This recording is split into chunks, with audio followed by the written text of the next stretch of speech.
Man's looking ill. Yo, Solitaire, what is up? Hey, man. Yo, y'all can hear me? We got you, man. We got you, brother.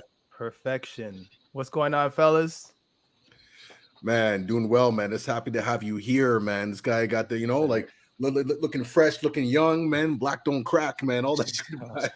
Damn, you got to preserve your sexy. I don't know how many people were out there remember Puffy P Diddy when he was hawking Proactive. Remember that shit? Oh, that's right. Yeah. I gotta preserve my sexy, Yeah, for real, bro. Yo, he was on that early wave that Pharrell's on now, actually, man.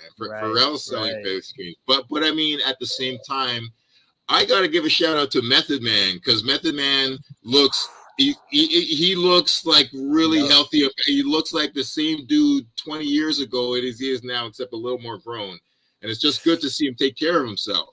It's like Method Man. It's like he gained an entire his own body weight. Like he's like twice the Method Man. Remember he was same with Busta Rhymes. These guys are like, I don't know what kind of growth hormones they have down there, but I mean, like, yeah, Method Man, and there's a lot of other MCs that we looked up to that are aging gracefully, and it's a beautiful thing to see. Like he's an inspiration for my continuation on my health for working out and staying in shape. So yeah. You're right. You're absolutely right, and I'm pretty sure that Busta Rhymes got his health regimen because when 50 Cent went to Aftermath, he was like, yo, man, I'm big on my working out shit. And that I noticed that time 50 Cent started working out, Dr. Dre started working out. And that's at that point in the culture, really, people started really paying attention. And now when 50 Cent came back east, now Jim Jones is all like, yo, man, I'm swole too. And it's good to see this shit. I mean, I don't know if I want to be like bodybuilder. Like I'm not necessarily trying to put on all that weight because that's not good for the joints. I'm a little bit, more for agility and quality of life when I'm, my 70s and 80s. I plan to be balling in my 80s, like just back and ends, like you know what I mean? Wow, let's go. Yo, that's real. That's what's up, man. Yeah. But it's a pleasure to have you here, man, on the Reminisce Show, man. We got our weekly podcast, man, where we carry the traditions of Sankofa, where, sometimes we got to go back to collect what we may have forgotten. Beautiful. Toronto has evolved and gone in so many different places, and there's so much history, so much rich history, and you're part of that. So having you part of this is incredible, and we're hoping to kind of go back in the time machine and explore some things, man, that are important, that are crucial, that we may have forgotten about, man. For sure, man. And at the same time, also, but at the same time, we do want to catch up with what's next coming up for Solitaire, because that's one of the ill things that we do believe about hip hop is, a lot of the trends happening now are just echoes from things in the past. Because to me, I'm like, Nicki Minaj blowing up. Nicki Minaj owes so much to Lil Kim. Like, I don't care what people want to say. That's just like Lil Kim is the blueprint on so many levels. But and really, Nicki will, in spite of the beef, like she'll tell you, she'll be the first to tell you that too. Like, you know what I mean? Like no matter what went down, like it's undeniable the influence that was there. You know what I'm saying? That's it.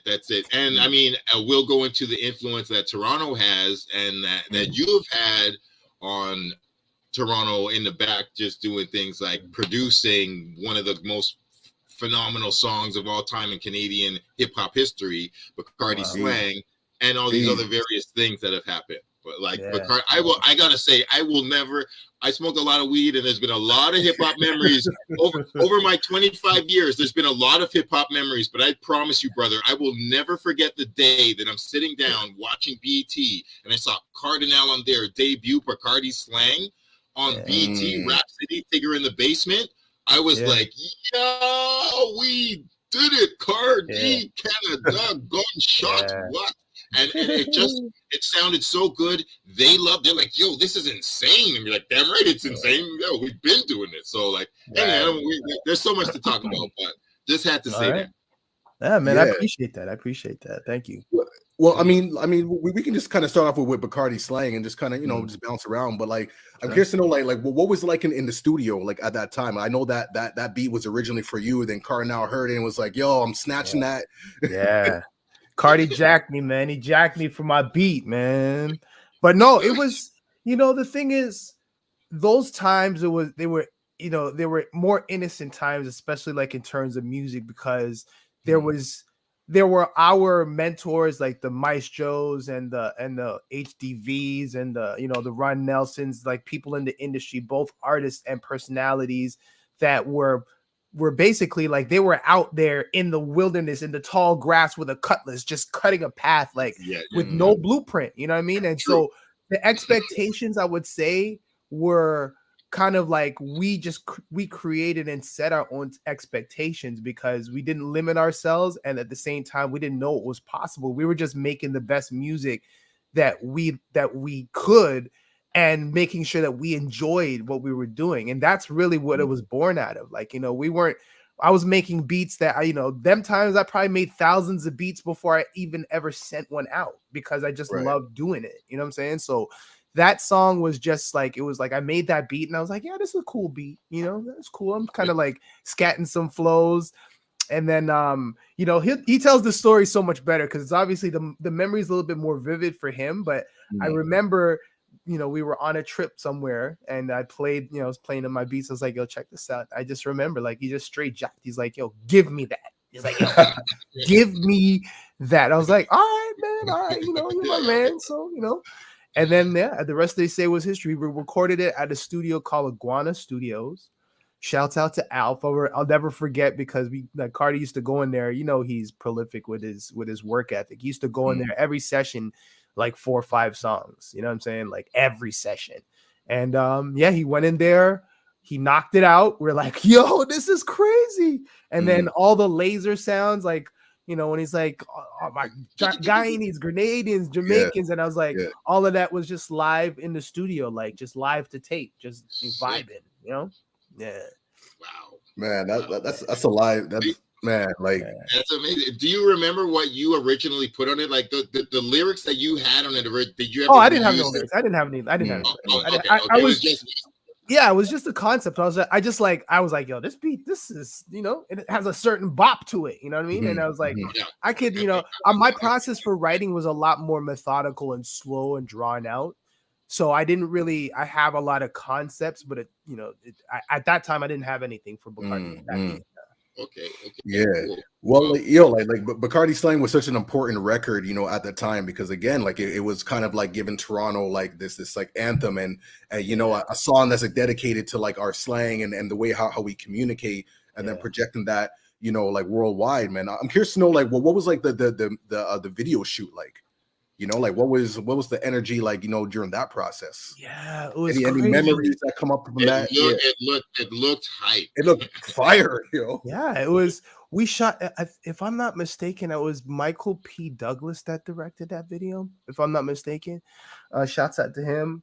And it was as you can imagine, it was this club at Richmond and is it Peter Street? There's like a new building there. It was a club in the back there with a balcony, and like it was a crazy club. And then we shot the Hummer scene. We shot that down by Ontario Place, or like those that industrial district right like in Parkdale there.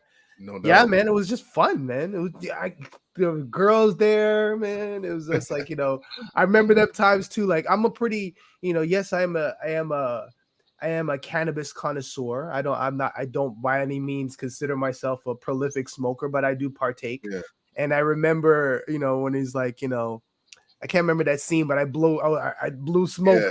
I was like, yo, my mom's gonna be so mad. And the man, they were like, yo, what are you talking about? Yo, we're rap stars. Yo, this is what it's like, just thinking, just thinking the worst, because that wasn't really my life. You know what I mean? Like as far as like smoking on camera and stuff like that. Indeed. So, but yeah, it was super fun. Just again, like just not really.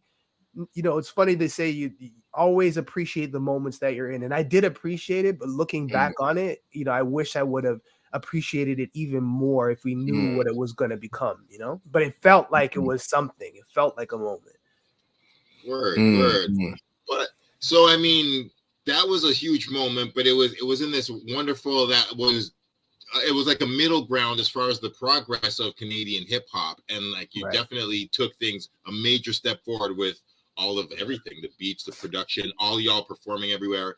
But before we get to the future and stuff, I do want to go back to Silver Surfer, because that was Silver Surfer. Like that was such a special song. If anybody knows college radio in Toronto, that was one of the tunes. Vinyl, like no MP3s, cassette and vinyl. Like, let me just play like a little snippet of that though, man. Hold on 1 second. I got that right here. Just the beat though, like the beat, like you know, I have to admit, like I didn't really like taking the song as much as I should, but the instrumental, like we used to freestyle on that for days. Wow. As soon as I heard the beat, I was like, yo, I know this tune. Man. Wow. We used to kill it, man. But let's give it a little snippet real quick, man. Woo. Yeah. I'll turn it up.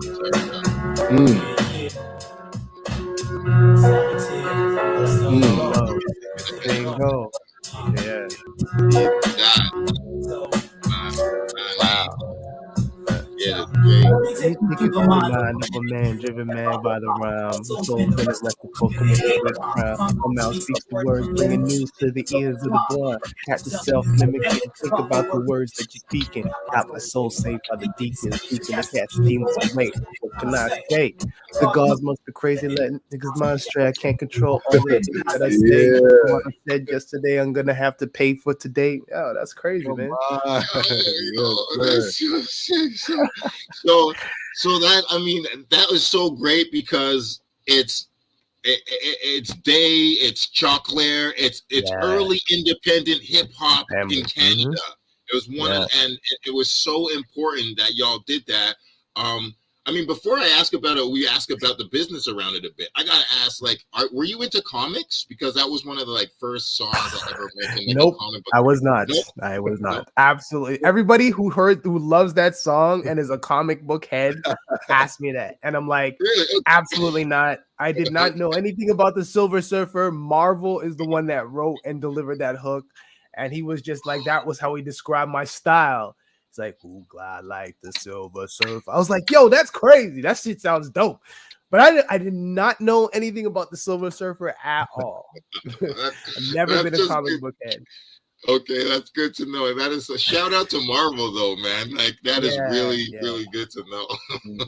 So, I mean, like from there, though, like it was really. Where did you have a plan and vision, like as a producer or more MC or whatever, or just member of the circle? Like when you got that 12-inch together? You know, I was always like, I'll give you a little bit of a preamble. Like I've always known that I was going to be a performer of one kind or another. Like I started off actually, like my real come up on stage was doing theater and acting, so I took drama every year. Like I was the kid that acted in the Christmas and the Easter and like in the play, like, when, you remember that some Marvel Words Of, where it's like me and Solitaire sipping altar wine. Like we came up in church together, that's where we met. And that's a real lyric. That is amazing. Yeah. That's from Words Of. And I sang the chorus on that song. That was me. Like Words Of. Oh, thank you for making that jewel known. That's one of the greatest Canadian hip hop songs that even less people know. So thank you. That Socrates produced that. Marvel, that was Marvel's single, and then I did the hook on that. But yeah, so he was like, I came up acting, and then I obviously we got into music. I started diving into learning how to produce.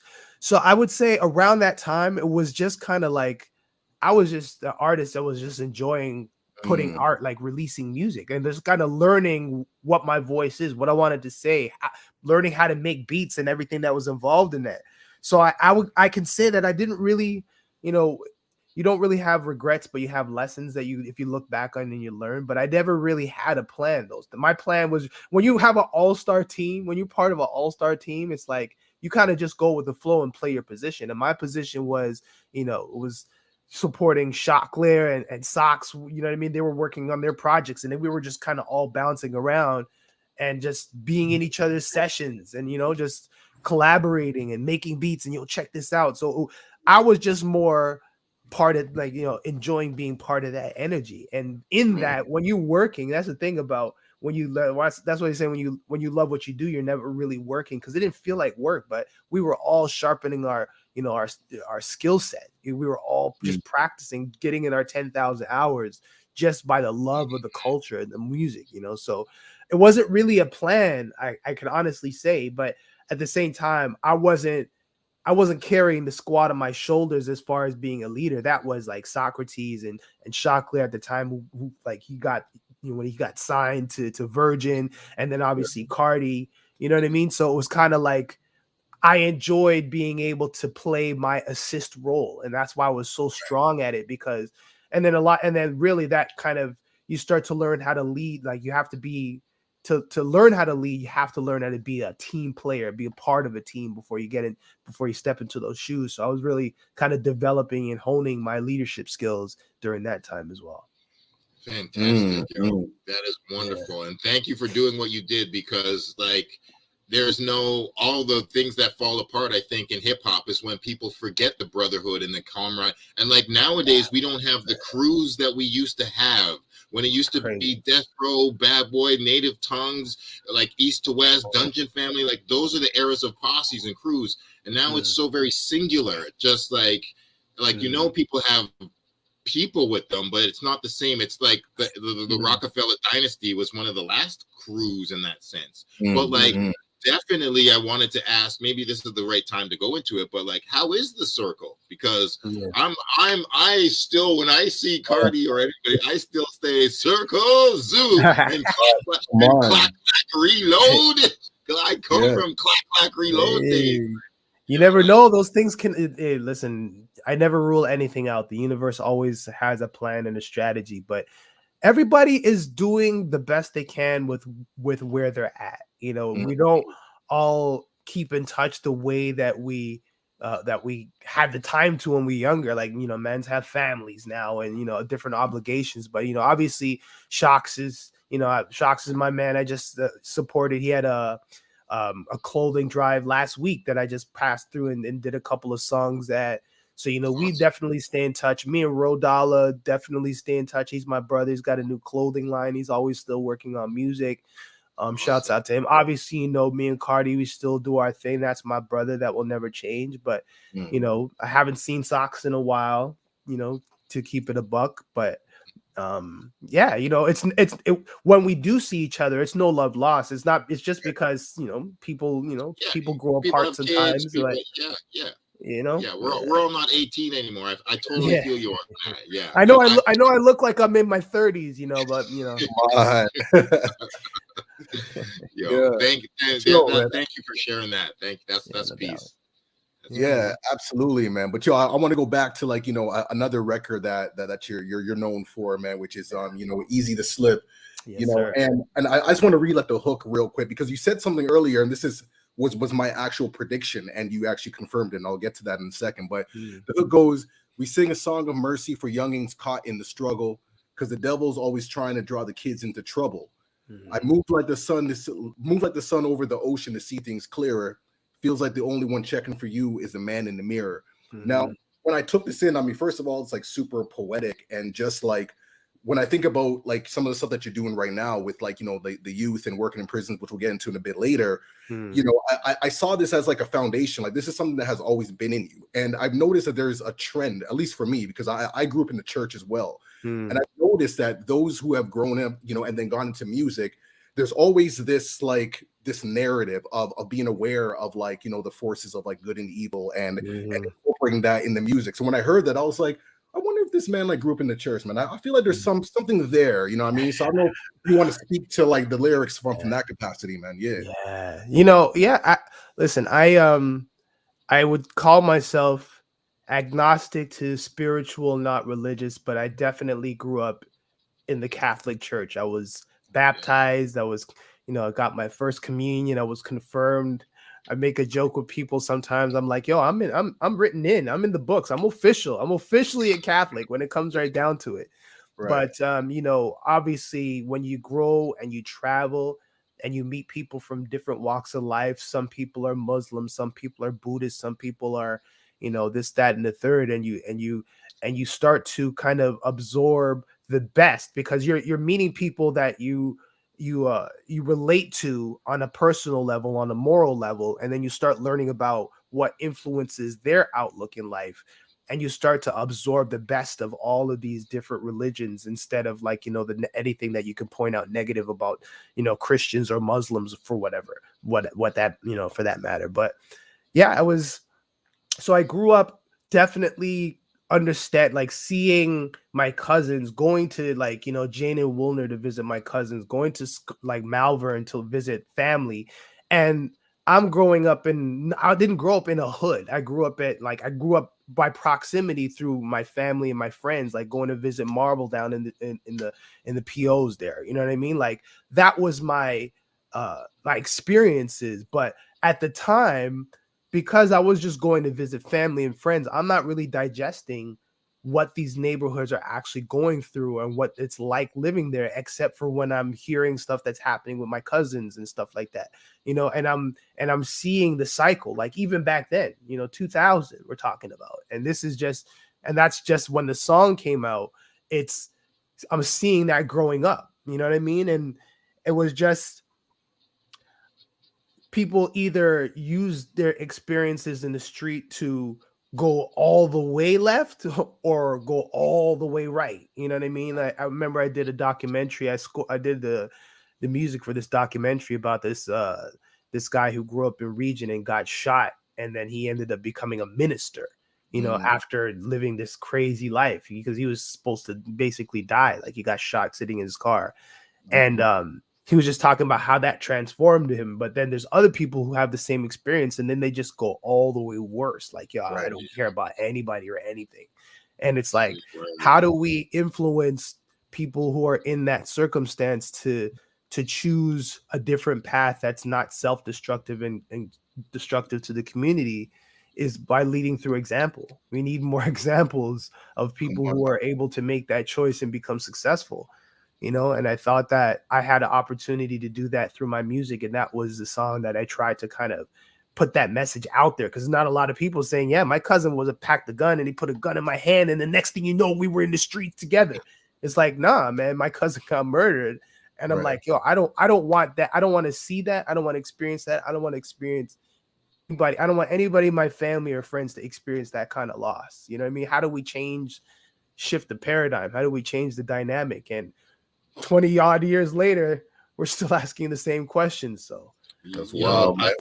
I'm so with you there, yo. Like, that's the really thing. Mad shout out to the FU Forgiveness Project and Tara Muldoon. Tara, Leslie, the whole squad, Jay, Mark. Yeah, man. We're definitely going to get. I just want to play a little splash of this, you know, just for those who are not. Please do. Yeah, absolutely, man. Yeah. Solitaire. You know, 9/11. That's my boy's mom. For real. Going out to all my PBs. You know what I'm saying? 1 foot is in the street, and 1 foot in the grave. You know what I'm saying? We all know how easy it is to slip into that street life when you ain't got no food on the table, nothing to eat. This one's for y'all. I had a cousin named Derek. He hustled on the block. That nigga was a thug. I was not. 14 years old. I watched him. He was the man that I wanted to be. And he was barely 16. He always had the shoes that I wanted to rock. And his moms didn't even know about the things he got. Gold chains, Nike Air Jordans, chicks on his jock. And they all seem to come from being on the block. But we sing a song of mercy for that's caught in the struggle. Cause the devil's always trying to draw the kids into trouble. We move like the sun over the ocean to see things clear. Timeless. It's also timeless, yo. The man in the mirror. Like, yes, sir. Yo, I love what you said about that, because I mean, when I was I grew up in Toronto, but I had friends in Ottawa that I was in high school with, and some of them got caught up. One of them spent 25 years in jail for murdering a crackhead, and they were on the cover of the Ottawa Sun for running guns and shooting up a mall and stuff. And like that, I mean, whether it's the 60s or the 80s or the 90s or 2018, 19, 20, 21, it's the same story. It's the same problem. It's the same cycle of violence and destruction and like that power struggle between all of us, that we're all powerful young men and women in the streets. But then it's like these wonderful, could be 60, 80 years, 100-year life gets cut short over a pair of sneakers or like territory on a block or like an ounce of weed or fucking $2,000 worth of crack. And it's like a 50-year black man's life is not worth even fucking a boatload of crack. Like none of any of us that have passed away, none of it's worth it. But like you said, some people go to the furthest extreme because they think that they're going to be Scarface or whatever. And it's like, yo, man, it's so good to see you just dedicate your life to music. And one of the most important lessons that I learned working with the FU project, shouts out to Tara Muldoon, like one of the realest people. Hurt people, man. And if you don't have the self-awareness to kind of be aware of where your anger is coming from and where your motivations are coming from, we're moving into an era where people are much more aware and cognizant of mental health and anxiety and dealing and more productive ways of dealing with stressful situations. And that's one of the things when we go into these jails and these communities that we try to, us and so many organizations, like, of course, like what I'm saying, like Stolen from Africa, and there's so many out there that are trying to change the narrative of how we address our trauma as a community. So yeah, man, it's an important thing to recognize, man, that these guys and the system is not going to do it. They're not going to humanize these kids that are, they're running out there with guns and doing the most, but they're not going to understand where that's coming from. They're just going to kind of deal with, we got to get crime off the street. So, these violent offenders, I don't care what their story are, just going to put them in jail, and realizing that this just violence just begets more violence. It just perpetrates more violence, and incarceration without rehabilitation is a waste of time. We need to provide more support. And what that means, I don't want to. We haven't even touched on it, so I don't want to go too much into it. Like, we'll come back as much as you want. That's what we're here for. Yeah, go into it, man. But I mean, it's just we have to give more support, and it's hard to say that because it's such a broad thing. Everybody says it. We need to support it. We need to support our communities more. But then it comes down to money. Then it comes down to time. And then it comes down to resources. Then it comes down to, the whole, the limitations of granting system, because you're only going to get a grant for a certain period of time, where after the money runs out, then where do you go? And these grants don't allow you to buy, to invest. They're only giving you money to run these programs temporarily. So it's like, one of my most frustrating and eye-opening observations is, and your real concern is highlighted by the actions that you take. And when the pandemic came and lockdowns happened and the government realized, listen, we cannot ask people to stay home for 2 months and not give them any money. So they printed money. Where, any of the economists will say, well, yeah, we're borrowing on our kids' future, and, we're eventually going to have to pay back. The fact of the matter is they found the money because they realized the depth, the gravity of the situation.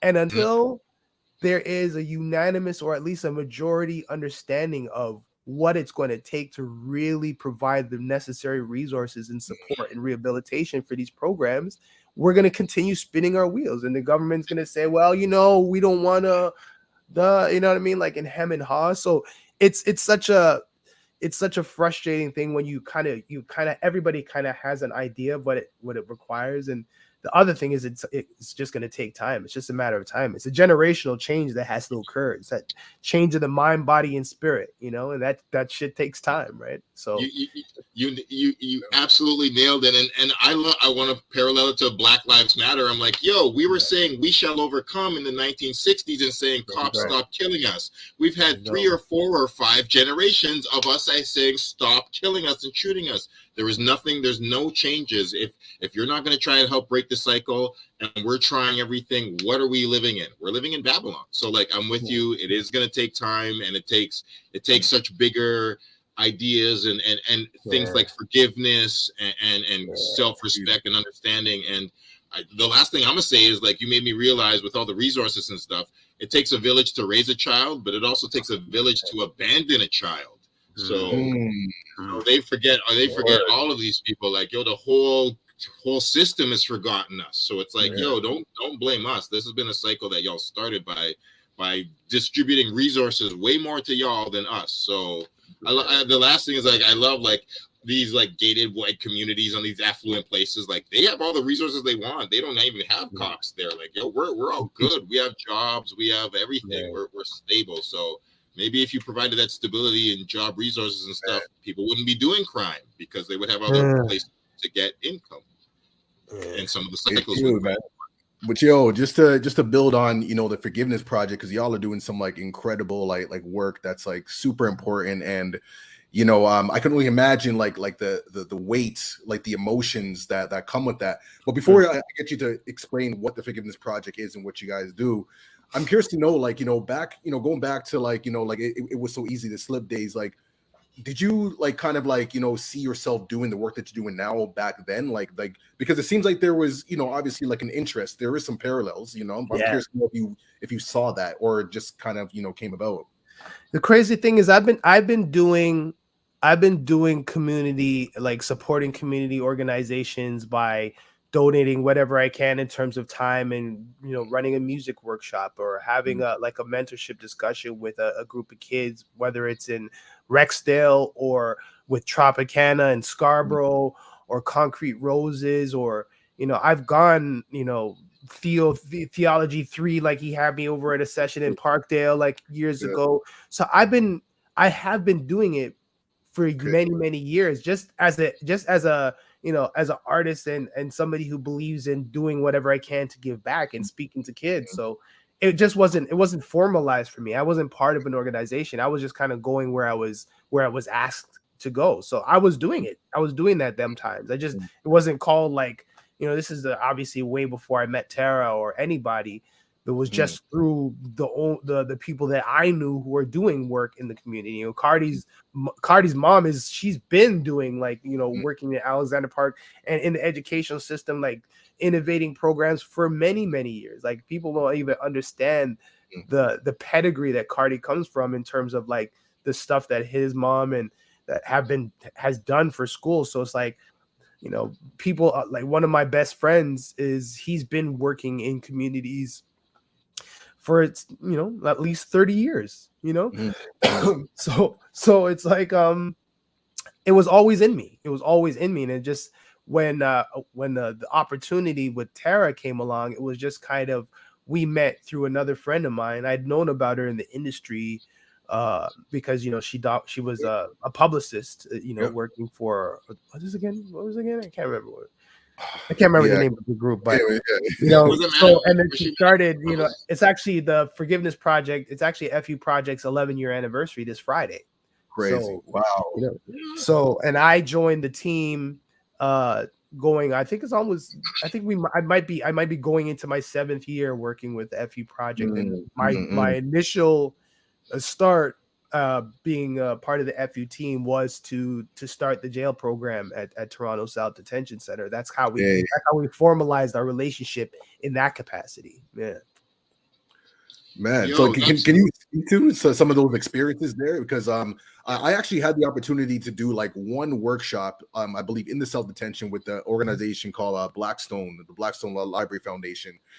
And that was the first time I ever been in the I Yeah, big up Susie. My first time actually being like in jail and just being like, you know, in the facility. And it was a really interesting experience, you know. I mean, one, I did notice like the humanity as well, but still just like the circumstances and just that short period of time of being in there. I can only imagine what it's like to be there extended periods of time and whatnot. So I'm curious to know like what are some of your, I guess, like takeaways and even just like dealing with like the heaviness of emotions, because like I saw, you know, there's times where there's lockdowns and stuff like that, like you go there to support and then you can't, and then the advocacy that comes with that. I'm sure there's stuff that happens during COVID that you have to like take and whatnot, so I'm curious to know about like those experiences.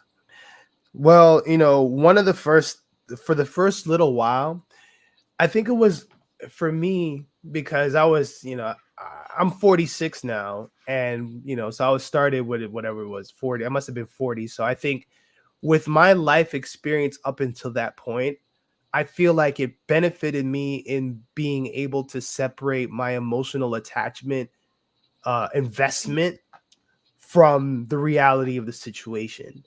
Because I remember going in there and I'm looking at some of these kids, and I say kids because some of them are like 18, 19, but then there's also hardback men and they were like, you know, 30s, and, you know, a couple of them were in their 40s, you know what I mean?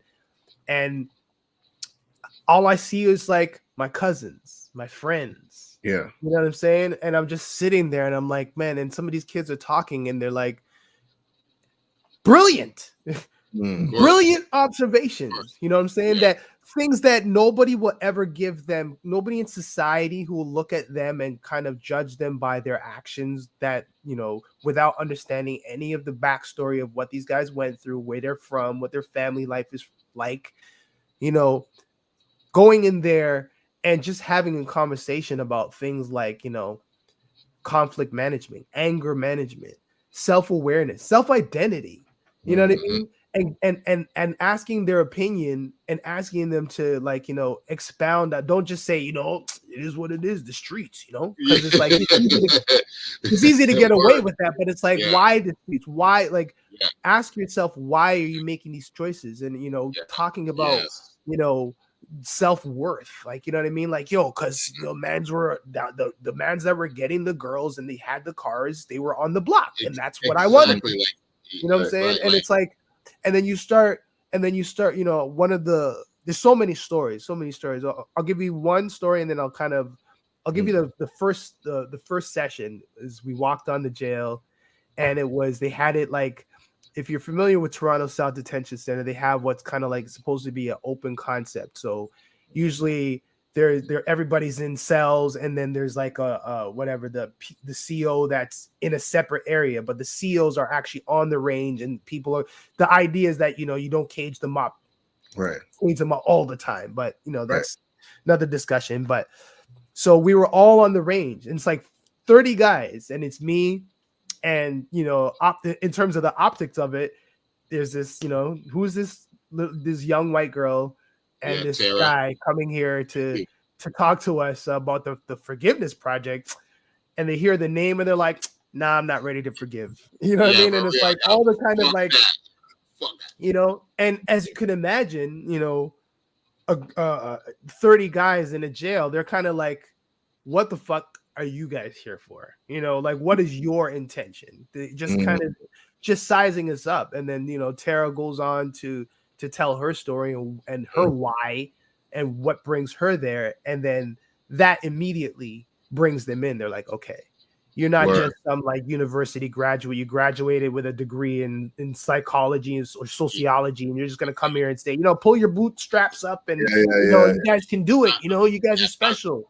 Yeah, I'm doing a writing project and I just need some like real advice. Like, no, this is somebody who's been in a dark place as well and had to actually, she walks her talk. She's not just preaching. Like, she's like, yo, and all of y'all are people are like, we are speaking from our experience. We've lost people. And and so we walk in there and I'm like, listen to me, guys. Like, I'm an artist. I'm not an educator. I'm not like an expert. I'm not a teacher. I'm a peer. I'm here because I care about the circumstances. I care about my community. Here's my experience. And I think we went in there with the understanding and intention that it's going to take time to build trust and build a relationship. where these guys are going to be able to feel comfortable enough to share their experiences and share their true thoughts. And, you know, what they call it, I don't want to say it was a safe space, but it was a free space. It was a judgment-free space where we're like, we didn't ask anybody, oh, so what are you in here for? You know, what did you do? It's like, we literally went into a room with a group full of guys who are, you know, who are under arrest or awaiting trial or serving their time, and just talk to them about music, about where their heads were at, like how are they getting through the day, and just, you know, day after day, week after week, building that relationship to whereas like after about 6 months, they're like, yo, you know, they're like, if we couldn't come for 1 week because there was a lockdown, like the next week they're like, yo, you guys didn't come last week. You know what I mean? Because there's not a lot of people who maintain that consistency.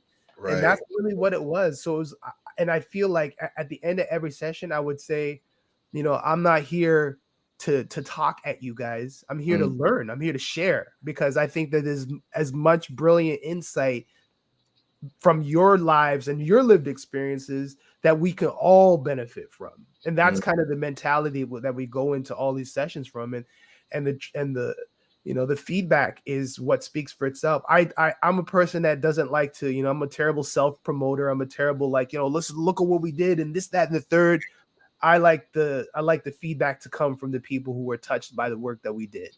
And I was always like, you know, you can ask anybody who's been a part of our program. Obviously, it's nobody bats 1,000. People fall through the cracks all the time for various circumstances. But the majority of the guys will tell you, it's like, yo, we look forward to that time every week, because we would listen to music, we would vibe, we would talk, we would, you know, share intimate stories about like how we were really feeling, and take those moments where you don't have to be a hardcore, you don't have to be the alpha in the group. You know what I mean? Like it's more a matter of sharing experiences and growing. So it was a tremendous learning experience for me. I learned a lot more than I would have probably doing, you know, outside community work, because it's a lot harder to get a captive audience outside, you know what I mean? Like, but inside, that's all they got. So it's like they're invested, you know. So that was kind of long. That was kind of a long way. And then there's last story. I don't know how much time we got.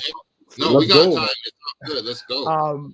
Is you know, just in terms of self-worth, and like one thing I always, and I've been saying this for years, and I'm saying it a lot more vocally now, is I think that classism is more insidious than racism, because classism is the whole concept of, you know, people buying things and defining their worth by the things that they have, not by who they are and what they're contributing to, you know, the greater good of humanity. And it's like, you know, this whole society of materialism. It's not about, I'm not against having nice things, but I am against this concept of, you know, you're hustling, you're doing this stuff, you're destroying your community so that you can go to the club and pop bottles. And, you know, it's not even about like, there's hustlers, the OGs that I know that we came up with, like, they didn't want anybody to know what they were doing because they were feeding their families. It was literally about feeding their families and putting something away because they knew, you know, it was living the fast life. You never know when you're gonna go, so you want, if you have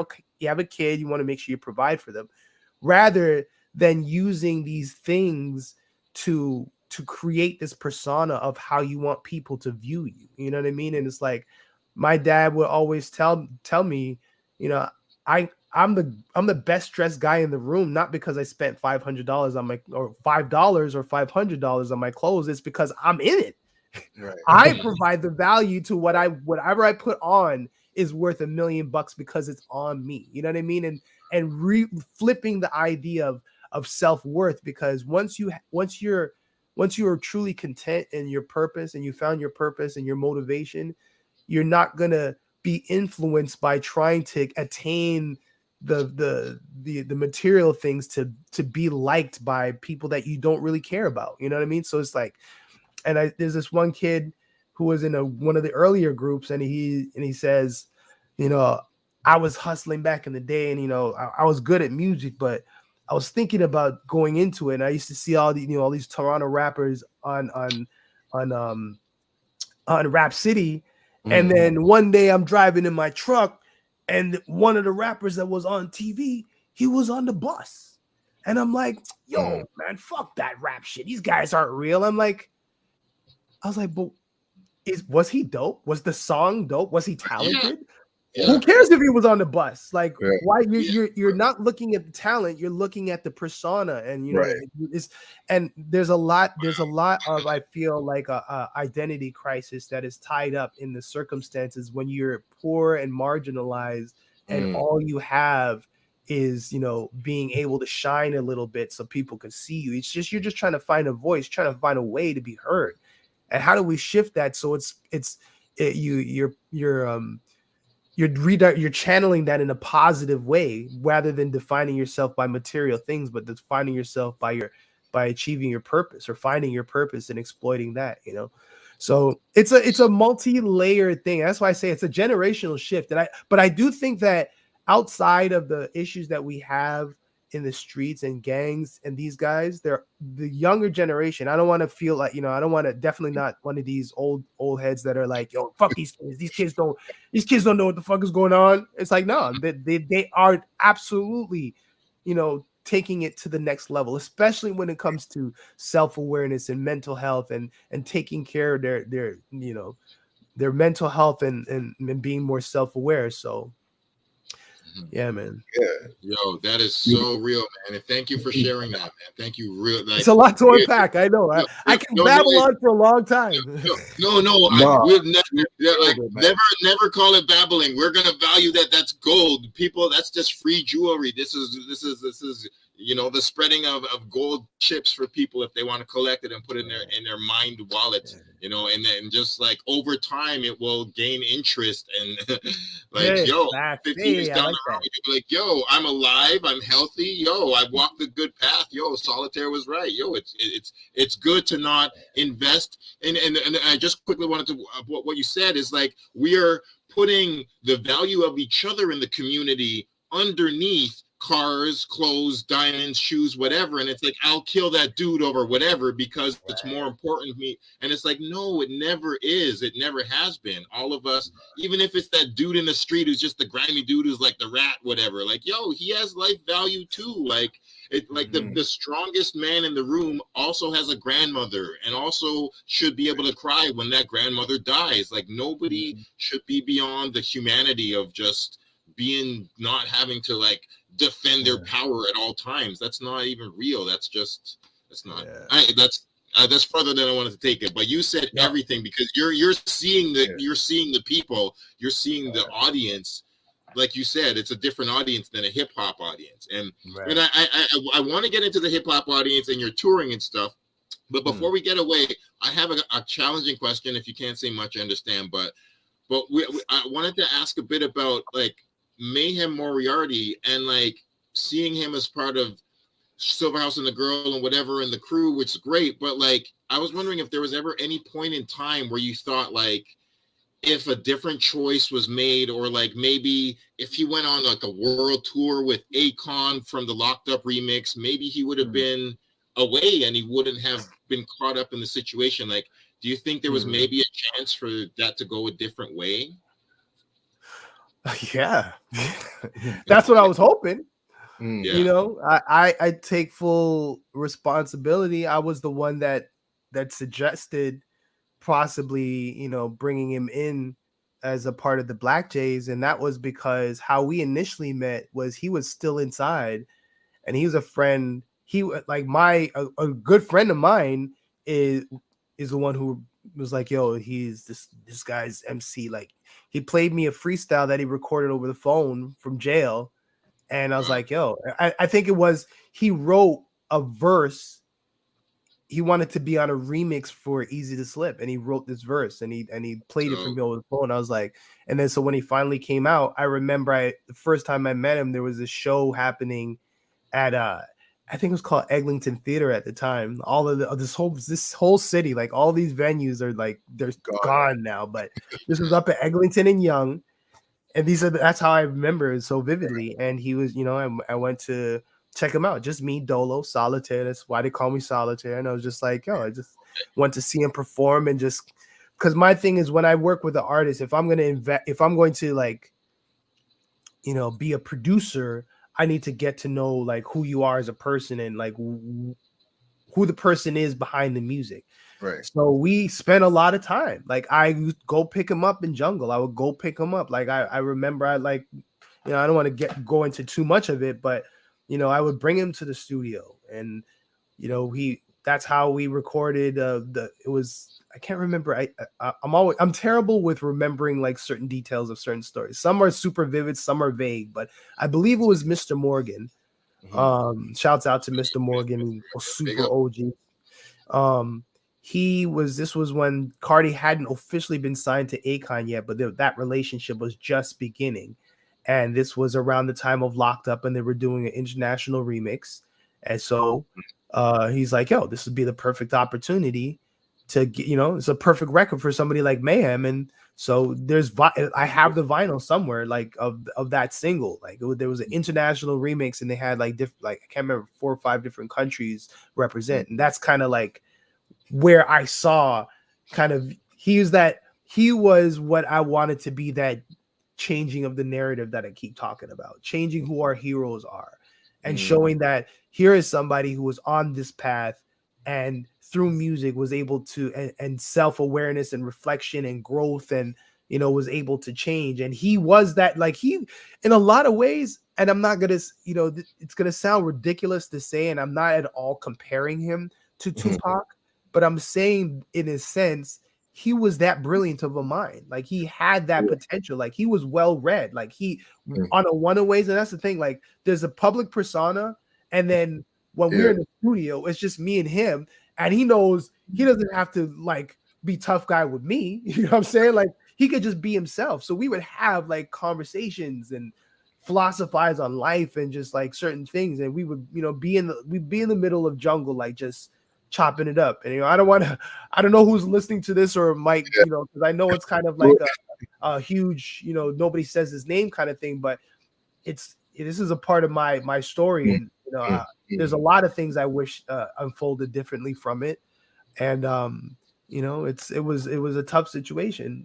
Circumstances were what they were. There's a lot of people, I feel, if you were to ask me, that were in his ear, and I attribute it to jealousy, because you know, here he was, you know, really getting a huge platform. Like he was on the Black Jays remix for Ray Robinson, and you know, like the Back to the Future mixtape was one of the biggest things. Yeah, you know, a black sheep of the Black Jays. That's me.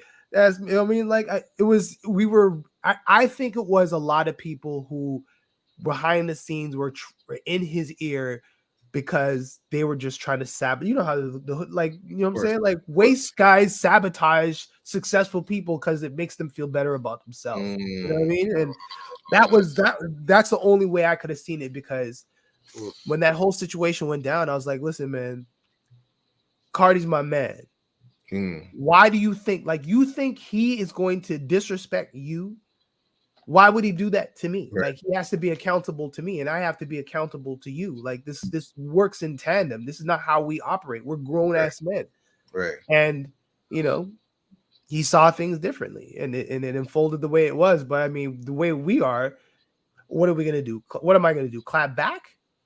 You know what I mean? Like, what am I gonna do? Get involved? My thing is, look, we have way more things to accomplish and move forward on. And you know, it was just an unfortunate stain on the legacy. But I think that, I mean, there's still songs that we have recorded that I'm probably sure I have on a hard drive somewhere that were like fire. Yeah, of course. But yeah. I'm curious to know, like, you know, with all this like static that was happening, like, was there any like tension between like you and Cardi? Like, did y'all like never? No. Okay. No, never that. It was never, you know what I mean? It was more like we kind of had the conversation, and he's like, yo, what's up with this guy? I'm like, let me talk to him. And I was like, listen, if after everything that I've done and all of who I've shown you about who I am, like, you got to take my word for it. Like, Cardi's not dissing you. Like, that's ridiculous. Yeah. You know what I mean? So, but he saw it differently. So, well, yo, shout out Kardinal, man. Like, you know, we've definitely crossed paths multiple times. Matter of fact, Cardi actually, like, I used to live like across the street from him. Like, if you probably remember when he lived like on Earlsdale, like known in Earlsdale time. I lived literally right across the street. And I would always see him around, and I probably seen you there and a bunch of Mandem and whatnot. Probably, yeah. And every now and then I'll have some of my peeps over and they'd be like, "Yo, that's Kardinal." And I'd always be like, "Yo, just allow him, man. Don't even like that." You know what I mean? But I'm just curious to know, like, is there any like memories from like that particular era that come to mind? You know, just recording. You know, I don't know what was going on in the house. I just saw bare people from time to time. You know what I'm saying? Like, so many stories. We used to hang out. He had a basketball room in the back, so we would go back. And I lived in Dufferin and St. Clair. I grew up in Dufferin and St. Clair. So sometimes in the summertime, I just literally just walk up there and we just hang out. He had a studio in his basement when he first got his publishing deal. So we just rock out in the basement, make beats, just vibe, or barbecues. I remember the craziest shit was when 50 Cent came to his house to record. What? Yeah, right. I don't know. I don't know if I'm supposed to unleash this story. I mean, that house on Earlsdale is long gone, but this was remember he did that song "Officer Down" where 50 Cent was yes. That hook was like from a session, because here's the story. So 50 Cent was coming to town to film Get Rich or Die Trying. Right. In Toronto. Yep. And so he got into town, and 50's a workaholic, and I think he was trying to find a studio, and he didn't really know anything about Toronto at the time. And I'm pretty sure once again the connector, Mr. Morgan, was like, because he had the link to Interscope and all these, the insider situation. So they reached out to him like, "Yo, Morgan, you're the king of Canada. How do we, we're looking for a studio." And he's like, "Yo, Cardi, could you record? Could 50 come to your house and record?" And he just came. He pulled up him, and he came dolo with a driver, and just pulled up and was just there. Like I think he recorded like 3 different ideas that day, and then he just bounced. That was a pretty crazy memory when that happened. Gold, man, gold. Yeah. So, wow. Yo, so I mean, I definitely want to talk about the production and stuff, but I mean, actually, well, yeah, we'll talk about the production, and then I'd like to talk about touring if we could get to those last 2 topics. That's the greatest. That's the greatest. Yeah, so like you've been in sessions with that. I was gonna be like, have you been in the studio with like Wayne or Busta perhaps, or like Busta? Yes. Yeah. Busta Rhymes, yes. Yeah. Wayne, no. Wayne was I never met Wayne. That was through when we were just sending beats. This was when I was working with Cipha Sounds. Shout out to my brother Cipha Sounds. That was a crazy experience. I was living in New York. I was living down there for probably about 5 years. And we were working with the main purpose was we were working on Nina Sky's what was to be their sophomore album. Mm-hmm. And so we were, that was the main focus. But then obviously in the meantime, we were like trying to shop production to a bunch of people. We ended up doing a song with Elephant Man, Busta Rhymes, and I can't remember who else was on it. Nina Sky, we did like 10 songs for Nina Sky's project that ended up getting scrapped because the label dropped them. Who else? I worked with remember Diddy's butler Bentley. No, Bentley Farnsworth. Bentley. What did you do with him? I have a record with him and Nina Sky.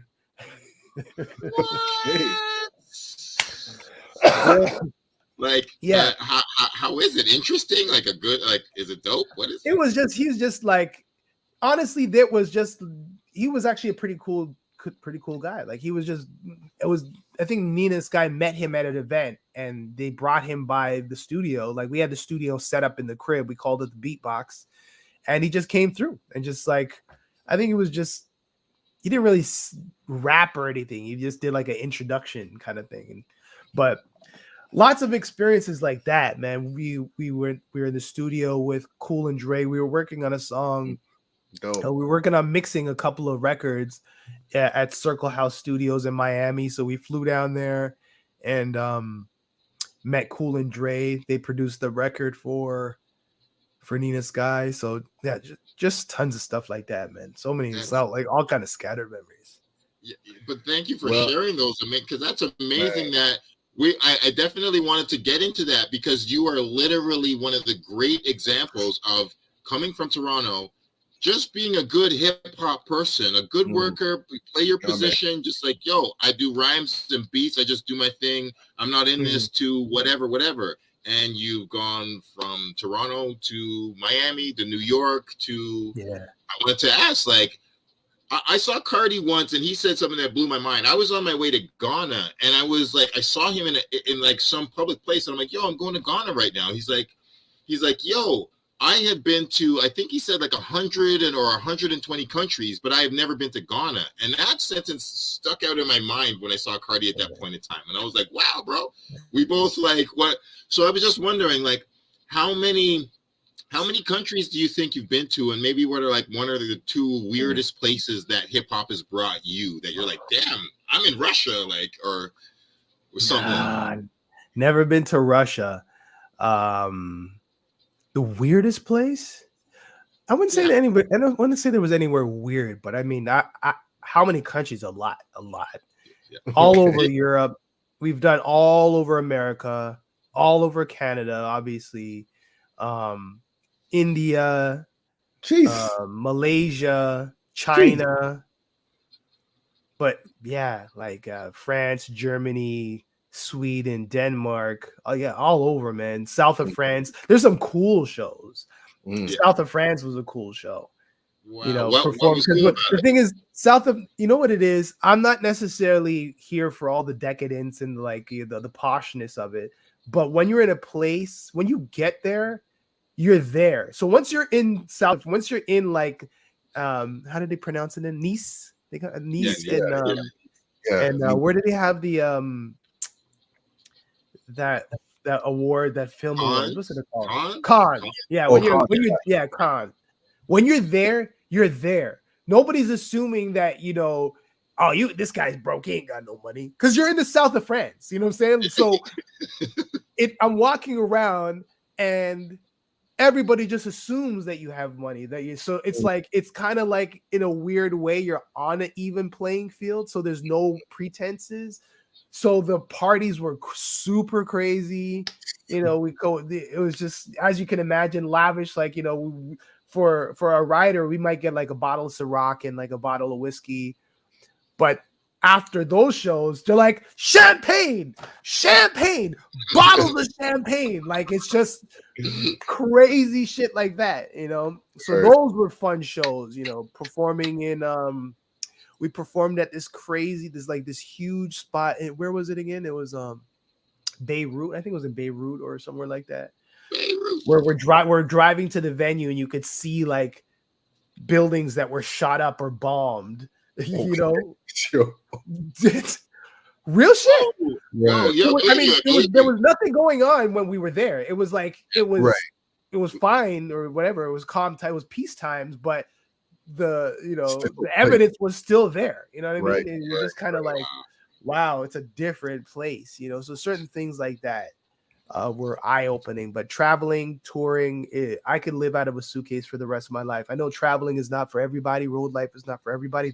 But for me, that is what it's about, because that's the closest connection you're gonna ever get to the fans of your music, outside of like, you know, you see you walking down the street or whatever. But as far as an artist who is releasing music, performing is what it's the ultimate end, because that's when you're seeing people feel the music that you're and feel that energy. And I wouldn't trade that for the world. Yeah. What's like I was going to ask, like you got something? Go ahead.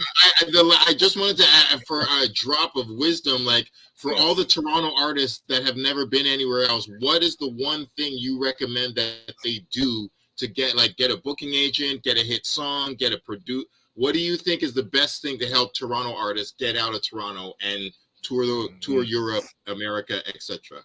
Oh man, that's hard, man. That's a hard question to answer. I'm not I wouldn't say I'm the best person to even ask, like, how to go about that process, because I'm like really a creative, man. I'm really more so.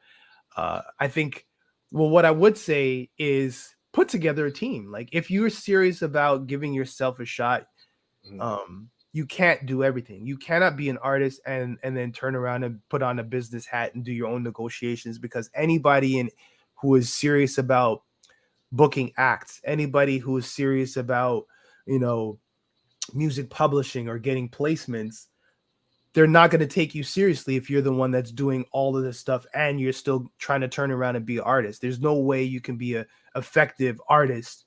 You can't be a jack of all trades and master of none. You have to master your craft. So I think that starts with putting together a team around you. I think that's one of the things that Cardi has been very, successful at doing, being aware of having that business acumen about finding the right people to get to do the best job. Like who's the best booking agent you can find that's going to sell you the right way to get you those gigs. And I think what you have to do if you want to be a touring artist is you have to produce a product that people are going to want to see. It's like, it's not just about the music at that point. Cause how many artists have you seen that have a hit record and you go see them in show and you're just like, man, I could have just stayed home and played the CD and had been more entertained. You know what I'm saying? Like it's a show. There's a stage, a 20-foot stage. You got to fill that space. And it doesn't have to be, you don't have to have, you've seen me and Cardi on stage. You don't need to have pyrotechnics. Right. It's about the energy, and it's about giving. If you want that energy from the crowd, you can't just be like, there's only one Jay-Z. There's only one artist that's just going to be able to stand at the front of the stage and just give you that show because of the power of their music. I would say Jay-Z is one of my favorite artists of all time, but I have seen all I need to see about like Jay-Z performing on stage. He does not, you know what I mean? Like he does not do anything for me on stage. For sure. But his music speaks for itself. Yeah, go on. But I mean like Cardi, it's the music, yes, but it's the show. It's the fact that we have a motto, whether 10 or 10,000, you give the same energy. And that's kind of like, because even if there's only 10 people, number one, it's practice. We rehearse at game speed. That was the other thing. Practice. We are at a point now where we've done thousands of shows where we don't necessarily have to go in and do like full rehearsal unless it's like new songs, or we have like a live band show and we have to rehearse with the band to get like the timing and stuff like that. But that's 25, 30 years of practicing. Right. Like we used to go in the basement and just me, and whether it was like when Lindo P was on the road with us or Ro Dollar was on the road with us, like we would practice 3-4 times a week for hours, like sweating at the end of it. You know what I mean? Like, because that energy has to translate. And I think that's, his show, our show speaks for itself. We can go into a place where people don't know the first song that we do that he, like Cardi's done, but they'll be like, yo, that's the greatest show I've ever had in my life. And if it's 10 people in that audience, you don't know who that one person is, who knows that one person that's like, that can change the trajectory of your situation. So, I mean, practice. And, you kind of got to, project the artist that you want to be on stage, or your that what you want your music and what you want your brand to represent, and then find a way and a team to help manifest that. That would be the best advice I can give. That's dope, man. Yo, just continue the energy of like performances, man. There's this one that I found I actually forgot about until I saw it, and I remember how significant this was for just like Toronto. And this was when you all were performing on Jay Leno, yo. Holy, you found that. That's crazy. Let me play this real quick, man. Hold on.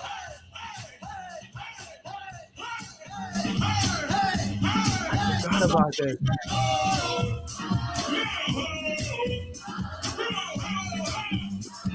Look at Card. Card's like, yo, he's like, I don't know what to do right now. Look at us looking like some school kids. Yo, it's so tight. Most pop shows don't do that.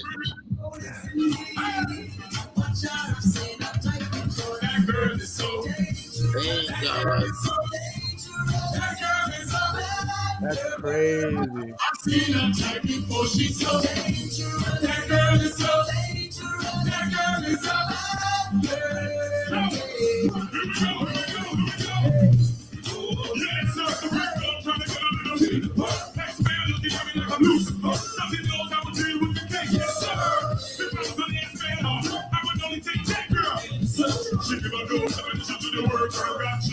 What? Yes, That's check it out.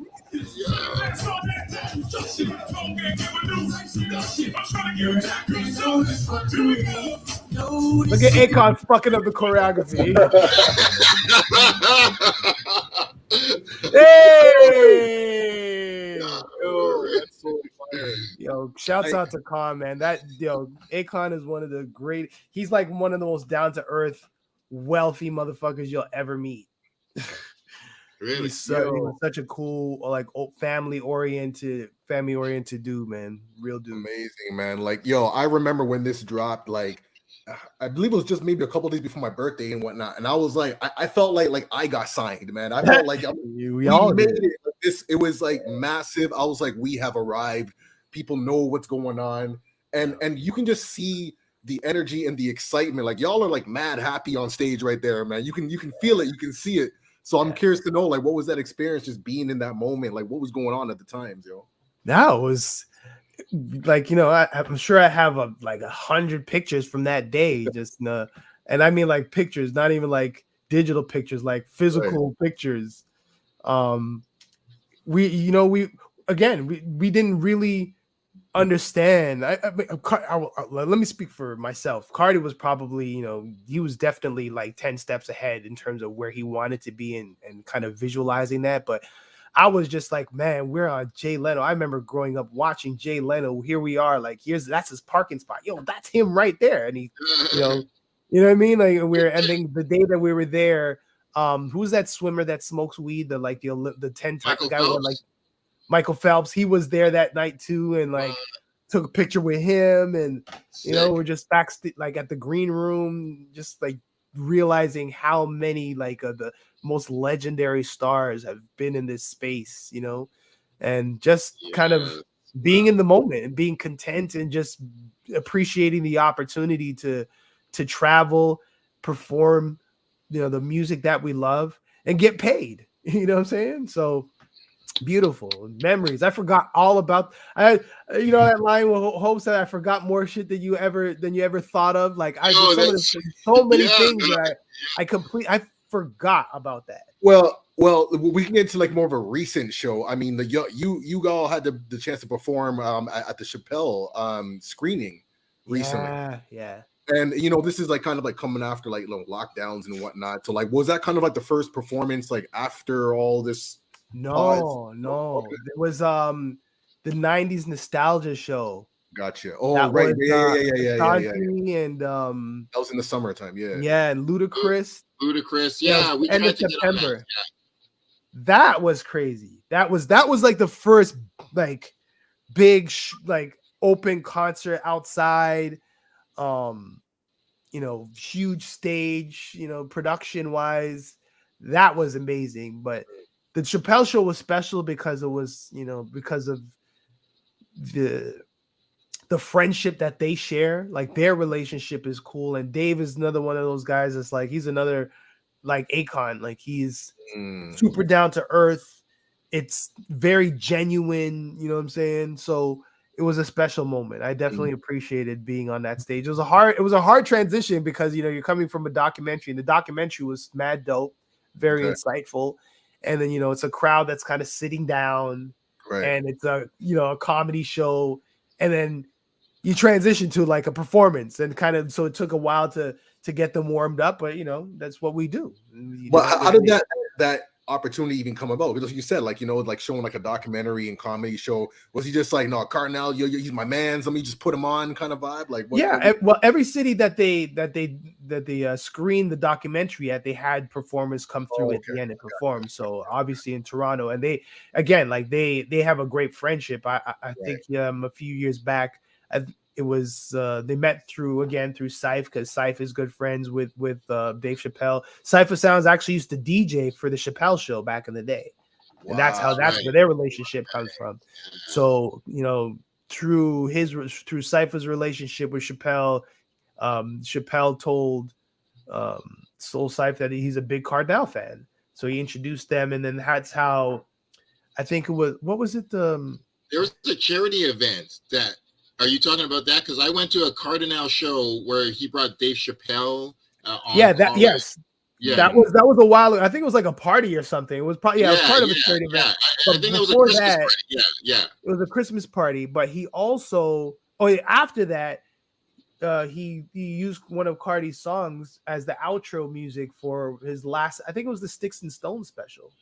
Okay. So this was like apparently this song that he really loved of Cardi's, so he used it as an outro. You can go check it out. It's on whichever one's on Netflix if they didn't take it down. All right. Word up. Yo, man. I just wanted to definitely just give you space to talk about the Solitaire of 2022. What future music creations, documentaries, what are you creating as yes, and yes. Okay. Documentaries, yes. New music, yes. New projects, yes. Bunch of artists. You know, I've actually I've done a lot of production at my studio. Shouts out to my whole 4Sound Media studio family. Will De Niro, Cortez, Mailman. Those are my brothers. We have our recording studio. We're almost up on like 9 years now that we've been open, and you know, we're just doing well. Lots of clients, lots of success stories that have come out of there. And as far as myself, I've been working with a lot of independent artists who have projects that are been recorded and now it's just waiting for them to be released. And that's just more so on like me being you know, A&R kind of like artist development, so to speak, for a lot of these clients. And then I'm scoring a documentary. It's done, but I can't go on the record to say because they haven't started doing any publicity about it. But I'll be doing some music and the sound design for a documentary that's going to be coming out in 2022. And new music. I'm actually going to be shooting a music video, and this is what's, you know, there's a few things about being an artist for me. Like I've never signed a deal. I never signed a publishing deal. I was never recruited, you know, and I feel like, you know, part of my, you know, looking back on some of the decisions that I made is I was a little bit too comfortable being a supporting artist. As far as like, you know, I toured with like my first tour was with Socrates, and I went on the road with Choclair for like 5 years. And then, you know, went to live in New York for 5 years, and then came back and toured with Cardi. Like I was performing with Cardi, you know, long before, even back in the 90s or whatever. And then we came back and then did the Dangerous run and toured. But I never truly took the time to focus on my career as an artist. You know, I've done production, obviously. I've done a lot of music for other artists. But ironically, I think it was Lil Yachty? He was doing an interview, and it's funny that you hear these things and it's not like you haven't heard it before, but it kind of resonates with you in a different way. And I think I'm at the stage now where as an artist, you can't try to please or try to, you know, people are going to see you the way that they see you, depending on how they come across your music or how you meet them or how they meet you. But as an artist, you have to make yourself happy. And I think I've grown the diversity of who I am as an artist, whether it's hip hop or I've done a lot of R&B, like, you know, working with Nina Sky, working with Jully Black. I've worked with Melanie Fiona. I've worked with a ton of R&B singers, and it was like working with me, like Divine Brown, you know, and I love working with singers because I'm huge on melodies. I'm huge on big hooks. And there's an element of that to my music where I was kind of like, well, nobody's gonna understand, like, you know what I mean? Like you do certain things, and like people who know you for Silver Surfer, Easy to Slip, you start singing, people are like, when I did Come True, that was nominated for a Juno in 2010, where I was like, it was like a kind of like a sing like pop record, and it's like people didn't really know how to to interpret it, but that is also a part of who I am. So so what I want to do now is this project that I'm releasing. I've been throwing around different names, but I think I'll say it here first. I'll put it out into the universe, but it's either going to be called, it's going to be most likely going to be called In Plain Sight. And it's the whole concept behind it is, I feel like when people hear the broad scope of the range of what I do musically, the question is going to be, yo, where have you been? And I'll be like, been there. I've been here the whole time. You know? The whole time, because I'm not a promoter. I'm terrible at promotion. I'm terrible at social media. I'll be the first to tell you. I hate talking about myself. I just like doing. I like being. You know what I mean? I like the energy of being in the moment. That's my favorite shit to do. You know what I'm saying? Like, you call me and I'll be there. You know what I'm saying? But talking about it, yo, check this out. I'm gonna be here. Yo, I'm the shit. I've always been horrible at that, but I really, for this project, shouts out to DJ Manifest at Vibe 105, who's helping me by supporting me with this video that we're shooting in January. But I'm definitely excited to release some new music and new proper visuals in 2022. Yo, that's super blessed. Like one theme that comes to mind is like you're really big on being of service. Like, you know what I mean? Like, that's like a consistent theme from like the jump on in many capacities, which is great. Like, that's something that I relate to as well. But and everything you're saying like relates to me, because it's like I'm at a place now where I've given so much to community and whatnot, and now it's like it's time for me to like give that back to myself as well. You know what I mean? So when you started saying that, like I salute you for that, and I'm excited for what you're going to bring, because you're coming from with a seasoned perspective. You know, it's going to be intentional. Like, I don't even have to ask. I know it is. So I know when it comes out, it's going to be intention. It's going to be calculated. It's going to be seasoned and meaningful and all that good stuff, man. So big up to you, brother. Thank you. And you just made me realize, not only like you're talking about, shout out to Tara Chase though, and Marvel and all the Circle crew, everybody. But like, not only are most of them also producers, but also all of them have not only the singing ability, but to rap. But I'm like, people were talking about, respect to Drake, but everyone's like, yo, Drake is the first singing rapper. I'm like, are you kidding me? Socrates was my first singing rapper, always.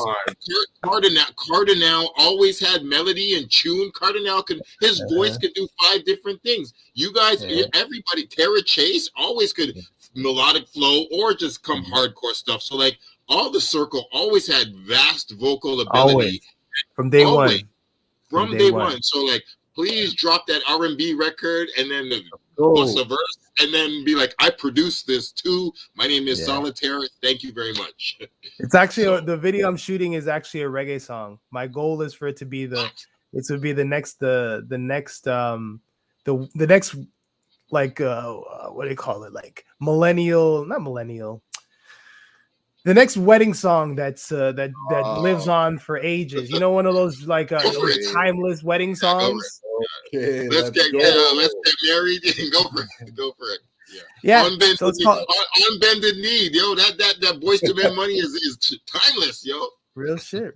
And really, it is like, this is not for the fame. It's not for the money. It's for, one of the things I had an opportunity maybe about like a few months before King Rain passed, rest his soul.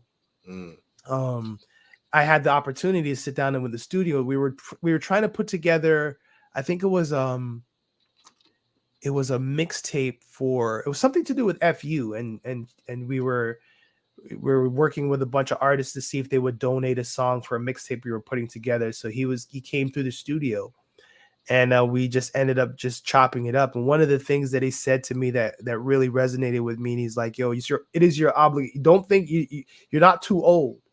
You're not too old to keep rapping. You're not too old to be an artist. And I think this is an important lesson to realize that, and I think this is a great time for us, because a lot of our mentors and a lot of the artists that we grew up, listening to are continuing to produce and put out music at a high level. Like KRS-One still sounding like KRS-One from the 90s. It's crazy. Yes. Hove crazy. is aging. Hove is aging gracefully, and I think the key is if I'm coming out, I'm releasing a trap record, or I'm releasing a record trying to sound like Pop Smoke. If you ever hear me talking about popping pills and bottles in the club, then feel free to cancel me. You know what I'm saying? I think it's if you're talking about things in your music that reflect your reality and your purpose, you're never too old to release music. You're never too old to rap. I'm too old to rap trying to sound like Drake or sound like, like Smiley. Shouts out to Smiley. I'm a fan. I listened to Smiley's first like mixtape back in like 2018, and I'm like, yo, I see why he is where he is. You know what I'm saying? Like, I'm not one of these old heads that's just like paints all these kids with one brush. Like, I really try to understand. And part of it is because you have to listen to what your kids are, what the youth them are talking about in their music. You have to listen. Yes. You can't just write, I don't understand these kids. I don't understand. They're just all fucked up. It's like, no. You must listen. So I'm always listening. But anyway, so I think like one of the things he said, one of the things that King Rain said was, it is your responsibility to continue to release music, because the next the generation that's behind you, they're watching you. They might not necessarily, a lot of these young kids who are like 19, 20, they don't resonate with me. They might hear Easy to Slip and be like, yo, that's a crazy song, and they pay me my respect due, but they're not necessarily resonating with me. You know what I'm saying? But they're seeing that I'm continuing to contribute to the culture and be a representative in the city for the music. And he's like, that is your obligation to continue to release music. So don't ever feel like you're too old. And I'll never forget that. And I've released stuff here and there through, over the years that have been just independently. And I still would put it up against anything, yes, rest in peace. Yeah, man. A tremendous loss. Keep that quote timeless. Yeah, man. Yeah. But so I think I've always been an artist. I still have a lot of music unreleased, but yeah, I'm really excited to start just release music. But again, it's for me. You know what I mean? Music that I feel like speaks to who I am as a person. And I think I have a saying that it's nothing you expect, everything you don't. Nothing you expect, everything you don't. One of one, the one and only. Wow. Solitaire, no E. I'm on detox. Jeez. clack, reload. Yo, that is thank you so much, man. Brother. Man, this has been like an incredible session, man. Like lots of gems, man. Really insightful, and really got to see like your foundation and just some of the philosophy that goes into like your way of being and whatnot. So that's really dope. Appreciate this, man. Yeah, thank you so much. So and in 2022, after you put out your new music and things are going, we'd love to have you back, maybe in the summer or spring or something, brother. I'm definitely curious of more stories, and like that whole 5-year segment when you're in New York with Cipha Sounds. Like, I'm curious of like what it's like when you see the hip hop culture then, because that's a phenomenal time to be there. But like, that's your story is infinitely compelling. Please share more of it. Documentaries, music, whatever you're creating. Thank you for doing what you do. Listen, it's nothing but a message or a phone call away. You already know Logic reached me. This is what I enjoy. Like this is what the FU project, like the jail program, is about. It's about having conversations. It doesn't have to be like a purposeful, like, we're gonna solve, poverty. We're gonna solve this. It's like it's building relationships. It's it's talking and like exchanging ideas and and keeping the lines of communication open. Logic, we've crossed paths for many years, but it's only really recently that we've super connected. But I've always had a huge respect, because Stolen from Africa has been ingrained in me as being who you are as your identity, and that's inspiring to me, because that means it's not like flashing. You're not doing it because it's like it's a cool thing. It's more than that. You know what I mean? And we need to make sure that we're aligned and connected. And anytime there's an opportunity to sit down and have a conversation with you brothers, it's nothing. Love, man, love. Oh, so Leave much y'all like love. that, man. Thank That's you what's for up, this. man. No, thank you for everything, Solitaire, yo. All right. Pleasure is mine, brothers. Pleasure. All right, man. So, man, that was a blessed interview, man, conversation. And I love what you mentioned about that, because sometimes it's not about like solving stuff, but just creating that space and that energy. It feels healing, you know what I mean? Just to hear these stories and to inspire each other, man. So, we're always like, there's always going to be a problem to fix and something to solve, but it's never going to, during the pandemic, just to kind of last kind of note, like during the pandemic, I know so many people who have lost so much jobs, family members arguing, and people have actually literally died and passed away, and there's so much misinformation and disinformation and things from all sides. And the one thing that's kind of kept me going through it is the realization that the more you project into the future, you can have, it's good to have your vision board and you're manifesting into the universe and you're putting that positive energy forward, but you have to go through the process. You cannot rush the process. You have to be able to be present in the here and now. And the only way that you're going to be, not get lost in the things that you have no control over is by focusing on the things that you can control.